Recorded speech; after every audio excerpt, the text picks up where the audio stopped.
Greetings! This is another update to my project. I'm building the Wrebbit Peace Tower paper clock. Not really sure which way is up yet. I think it's that way.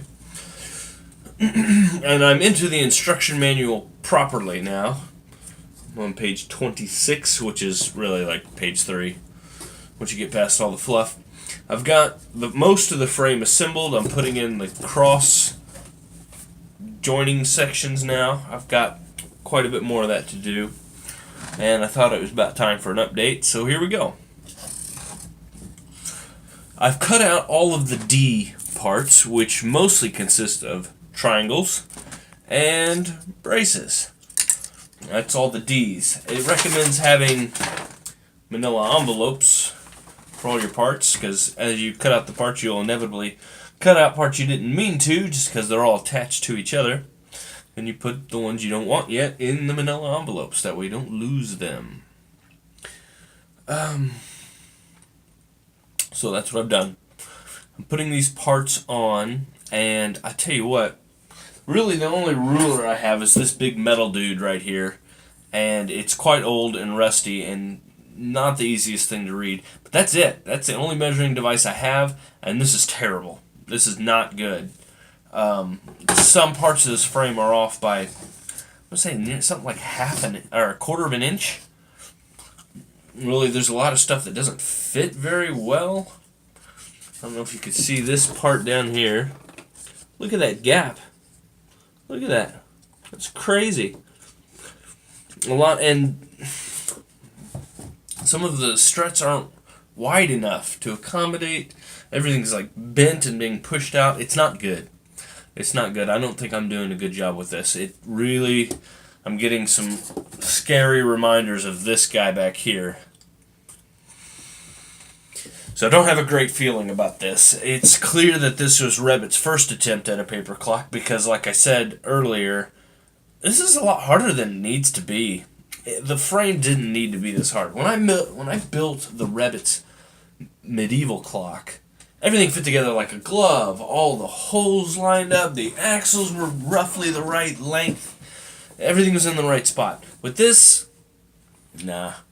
Even if you cut the tubes perfectly, they still don't quite line up. So you need a really good measuring tool.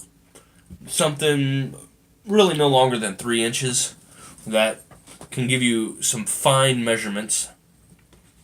You need like a right angle. It's kind of like if you buy a geometry kit for algebra in middle school, it'll come with this plastic right angle. That would have been perfect. I wish I had one of those. I should probably stop at a store and pick one up, but it might be too late. Because, like I said, things don't line up perfectly.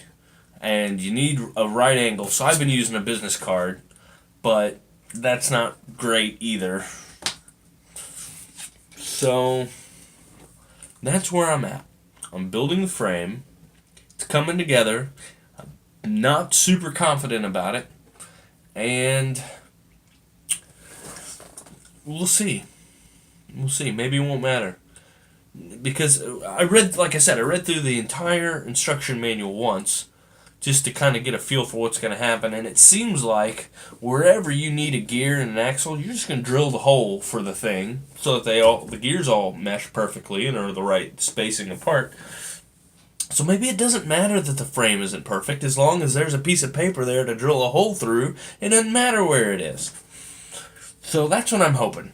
I'm kind of betting on that. It is pretty neat. It looks like something I would have made out of Connects when I was a kid.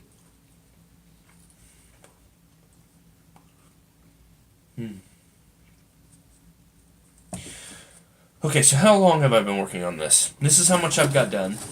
It's not a lot. It really isn't.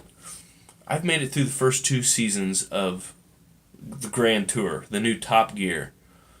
2 seasons of a TV show I've been watching. Hour per episode. Roughly 8 to 10 episodes. So that's what, 20 hours? I've been working on this for at least 20 hours. And that's how far along I am. Pitiful. Pathetic. Terrible. I'm still on the first section of parts, the D parts. So the box says 48 hours. I bet it's going to be a lot more than that. I really do. It's a lot of work. A lot of work for something that I don't have much faith in. Then again, maybe I don't have the right tools. I was naive in thinking the same set of tools that I used on the past two clocks would work on this one. Nah. I need some more accurate measuring devices, and I need a good right angle. Where can I get those? Amazon? Maybe. Okay, that's really all I have to report for now. I'm 20 hours in, and I'm still plugging away at it. Hopefully we'll get something more interesting soon. I'd really like to start assembling some gears. That's the fun part. I really enjoyed the gears on the Wrebbit clock. Maybe putting the face together. Yeah. It's just any mechanical components that move and work together. This is boring. I am not an architectural engineer. I'm an electrical engineer, but I appreciate mechanical things. And I haven't really gotten into anything mechanical yet. This is just all structural. And that's boring to me. But I hope you enjoyed this video, and I'll see you on the next one.